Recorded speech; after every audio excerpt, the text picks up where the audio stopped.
जय माता दी दोस्तों। आज की वीडियो में मैं आपको दिखाने लेके जा रहा हूँ गाजीपुर का बहुत ही खूबसूरत दुर्गा पूजा पंडाल जो हंसराजपुर चौराहे पे बनता है। आप देख सकते हैं मैं हंसराजपुर मार्केट में आ चुका हूँ और यहाँ से कुछ ही दूर पे सामने आपको एक पंडाल दिखाई देता होगा। यही वह पंडाल है जो हंसराजपुर चौक पे बनता है और ये बहुत ही खूबसूरत पंडाल यहाँ पे बनाया जाता है। कई साल पहले यहाँ का पंडाल है जो गाजीपुर का नंबर 1 पंडाल कहा जाता था और अभी भी देख सकते हैं बहुत ही खूबसूरत के साथ इस पंडाल को बनाया गया है। तो चलिए मैं आप लोगों को दिखाता हूँ यहाँ के पंडाल अच्छी तरह से। आप लोगों को आप देख सकते हैं यहाँ पे दुर्गा जी की प्रतिमा भी बहुत खूबसूरत लगी है।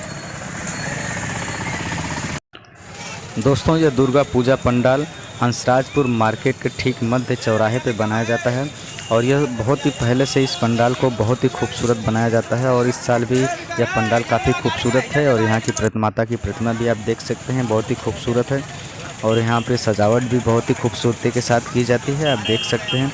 और इस चौराहे पे हमेशा भीड़ लगी रहती है, जब शाम का वक्त होता है तो यहाँ पे बहुत ज़्यादा अधिक भीड़ लग जाती है। और इस बार इस पंडाल की खूबसूरती आप देख सकते हैं और शाम के वक्त यहाँ दर्शन करने वालों की भीड़ उमड़ जाती है।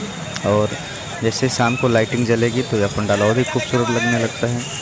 और फिलहाल मैं शाम को अगर यहाँ से गुजरूँगा तो यहाँ की लाइटिंग भी आप लोगों को दिखाऊँगा।